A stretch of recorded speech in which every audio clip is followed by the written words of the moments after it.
Sir जी, जो total strike force थी ना वो थी 24 जेट्स की। उसमें एक लेयर 1 थी, लेयर 2 थी। लेयर 1 जो है उसके अंदर 4 मिराज, 4 F-17, 8 F-16, 16 का था। और बैक पे जो दूसरी लेयर थी जो 60 सेकंड्स के डिस्टेंस पे होती है वो री-इन्फोर्समेंट होती है, यानी कि वो फिर रहे होते हैं हाइट पे कि द मोमेंट आप उन्हें कॉल इन करेंगे वो जनाब 55 सेकंड में 50 सेकंड में आपके सर पे होंगे। और जब तक ये लड़ रहे हैं सामने वाले और इनको कोई मुश्किल नहीं है तो वो पीछे वेट कर रहे होते हैं। इस तरह का सिचुएशन था सर। 15 स्क्वाड्रन के हमारे पास मिराजेस हैं। उन्होंने मिराजेस ने एच वेपन होता है, उसे कहते हैं स्टैंड ऑफ एच वेपन, वो डिलीवर किया है।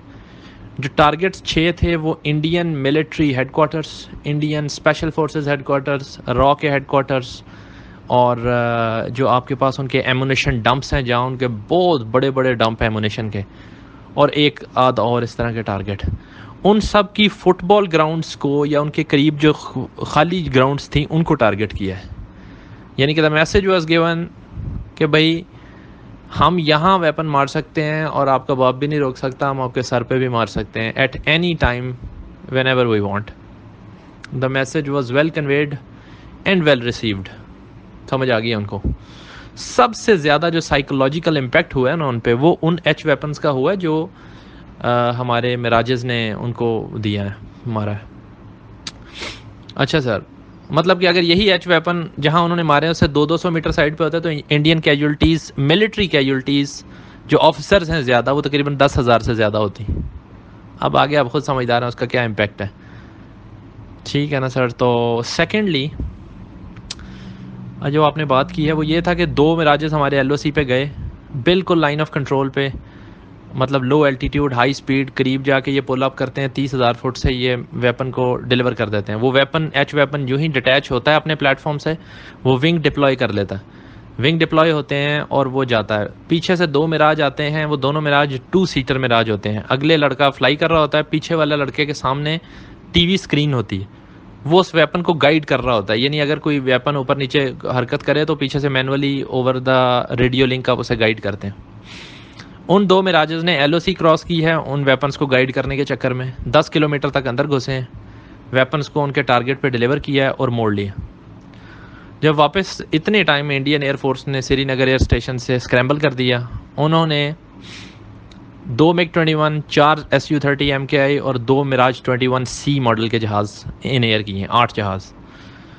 वापसी पे सर ये जो मिराज है ना, अब देखें उन्होंने भी अटैक में मिराज इस्तेमाल किया, हमने भी किया। It's a French aircraft. ये डेल्टा विंग डिज़ाइन है, ये 20-25-30,000 फुट से मुंह नीचे को करता है, फुल पावर। अब तब देखें एक चीज़ नीचे को आ रही है, उसका वेट अपना प्लस उसकी फुल पावर प्लस ग्रेविटी, तो ये जनाब इसकी एकदम स्पीड हो जाती है मतलब 500 नॉट्स प्लस, यानी कि 2,000 किलोमीटर फी घंटा के करीब शरीब। ये तो फिर वापस ऐसे आता है, इसको पकड़ी कोई चीज़ नहीं सकती। इंडिया के पास कोई ऐसा जहाज़ नहीं है जो मिराज को वापसी चेज़ पे पकड़ ले। तो ये हमारे मिराज उनको लेओर करके अपनी बॉर्डर में ले आए। यहाँ फिर आगे हमारे F-16 लो एल्टीट्यूड पे उनका वेट कर रहे थे। जब वो अंदर आए हैं तो फिर हसन ने भी और वो जो दूसरा लड़का नुमान था उन्होंने भी काम दिखा दिया। उन्होंने जनाब फिर मालिश की है इनकी सांडे के तेल की बोतल से। 2 जब खड़काए हैं ना तो बाकी भाग गए हैं पीछे को। जो भाग गए हैं ना, फिर जो दूर निकल गए इंडिया में, इन्होंने पीछे से BVR मिसाइल फायर किए हैं। एक BVR लगी है मिराज 2000 को, वो गिरा है बडगाम के एरिया में। ये तो पाकिस्तान के पास इंटेलिजेंस रिपोर्ट कंफर्म है। मुझे जिसने बताया है वो बंदा, मतलब आप समझे, उसी सर्कल में ही काम करता। दूसरा जो मिसाइल था ना वो सीधा जाके एक हेलीकॉप्टर को लगा। ये अपना लड़का समझा कोई कि वो जहाज़ है, वो जहाज़ नहीं था, हेलीकॉप्टर था। 6 बंदे उसमें मर गए उनके।